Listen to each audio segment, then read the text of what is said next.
All right, 3 down. Number 4. I guess this is just another lost cause, Mr. Payne.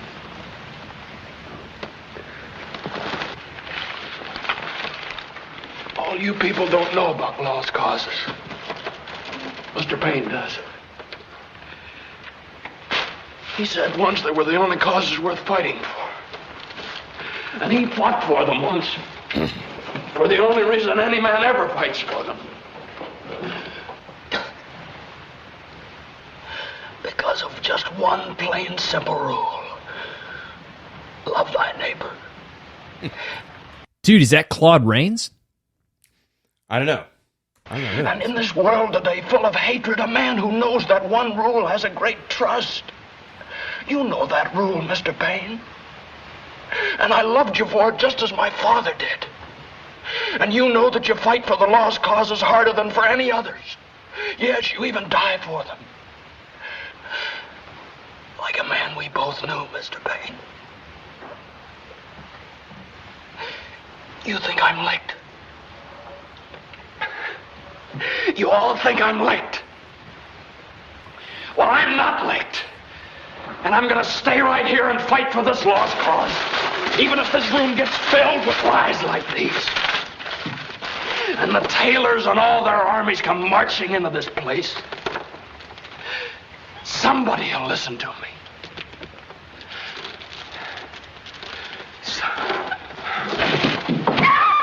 Ray. Very dramatic. Super dramatic. So this is, I believe, Mr. Smith Goes to Washington. Yeah. I've not seen this. Same. All sorts of people have referenced this. Simpsons did a parody of it. Yeah. It's a very parodied moment. I guess he's got these letters or something for people that want to do something. I forget. Why is he in Washington? What is he out? You don't know by that that speech what the heck he's talking about. No. And all it is like, lost causes are the only causes worth fighting for. That's kind of because of one rule or one reason. So I love think thy neighbor. Right, love thy neighbor, which is usually it's not my go-to. That's not the golden rule. Like, I mean, it's a good one, but anyway, It's not my go-to. that's not my go. My love my neighbor. I hate all my neighbors. Have you been to my Have you apartment been to complex? LA? Have you driven around? These people aren't lovable. Right. That is a lost cause. Trying to love your neighbor. That's not getting us anywhere here. Get along with your neighbor, maybe. Right. That's good. That's good. But he's doing a filibuster, I think. So he's up there for 24 hours talking about shit. And usually if you're up, if you're talking about stuff for 24 hours, it's not the 24th hour where you get to your finest moment. So that's why his voice is hoarse. Yeah, his voice is hurt, and he knows. I thought he had been out all night drinking. Yeah. Well, he's been up all night talking. Yeah. This is like how the filibuster used to work. Which is pretty much out all night when drinking. When you want to delay, they're going to vote on something. Yeah. But the rule is that if you can get up there and talk, Yeah. as long as you keep talking, you can't. There's no bathroom break or anything. Yeah. That you can delay this vote and perhaps convince people to vote on your side. They're like, oh, I've had enough. Like, Right. Yeah. just shut up. We'll vote for Just you. shut up. You win. Right.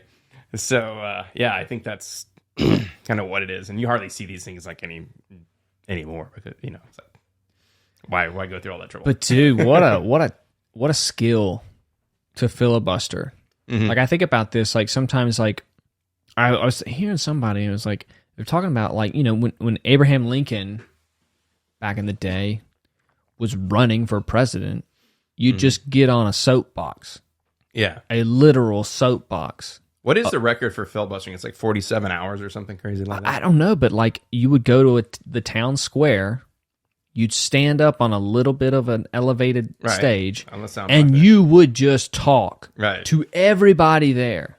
Yeah, you'd answer questions. You'd go on monologues. You'd go down bunny holes. Rabbit holes. Bunny going down the rabbit hole. Yeah, and you just talk to the people. Right. How do you keep their attention for that long? That's a skill, man. Yeah. I mean, it's what is it that quote from what's the Mephistopheles What's the play, the opera where the guy sells his soul to the devil? Is it The Devil and Mr. Jones? Or yeah, right? No. It's but anyways, there's a quote that says, "There's much a preacher can learn from a comedian." Or something like that.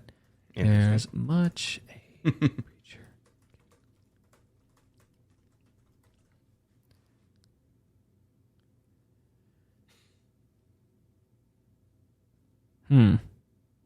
Dang, I forgot. But it's the what Mephistopheles? man sells soul to devil. Yeah. My The God. Crossroads. Robert Johnson sold his soul to the devil so he could play the blues guitar. Well, Faust. Okay. Faust. Of course.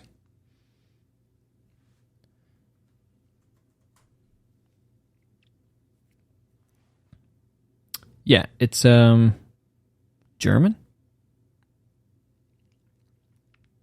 It's by Johann Wolfgang von Goethe. Faust, quote,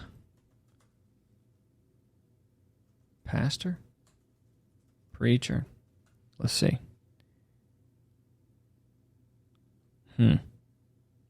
But anyways, there's an element of, the ability to, also tell jokes. I mean, you can't just hold somebody's attention without some levity.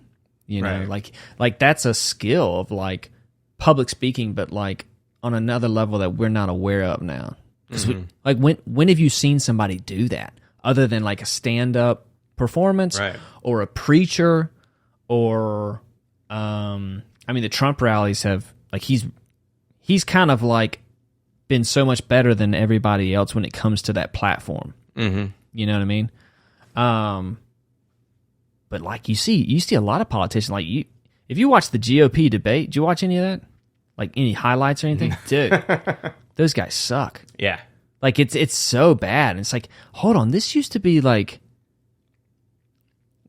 deemed legit. Like people are watching these people talk, and you're like, oh, decide whether they want to vote for them or they're not. not being fake at all. They're Yeah, this is well- really them. You're like, Well, the comedian knows how to play with the crowd, like work with the crowd. relate. Yeah. And interact with them. Yeah. And that's not easy because we're used to interacting with like one person or maybe, 3 or 4 people Yeah. at a time at most.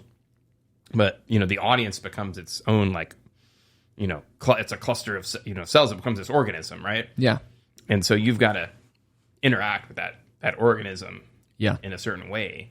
Yeah. And, to get them to laugh, get them to cry, get them to listen. Yeah. So all the different techniques to, manipulate the crowd, or it gets, interact with them or get a reaction from them. Right. And so, yeah, you see most politicians are not good at that. Yeah. It's pretty interesting to think, like, why aren't they? It's like, because you had to be back in the day. It's just the means in which you run for office now, that's not necessary. Stand on the back of a train. And, It's not necessary anymore. right. So it's either you lose that, or the people that run don't have to have that skill. So Yeah. they run. Like the people who do have that skill probably might not be running. Well, the primary skill of any politician these days is you've got to be good at raising money. Money. And so, it's not about getting the votes. You get the money so you can run the ads, and the ads get the votes. Yeah. So, I've never been to, all these guys go up to speak, where they have their dinners or their lectures or whatever. Never been to one. Never been interested. Yeah. These days, they run their ads. Like, Jim Jeffries is the candidate that's for the working man. Sure, yeah, There's some yeah. sort of like campaign ad. All right. But people are just usually voting like the party line. Right. Yeah. So, there's no mob, mentality. Right.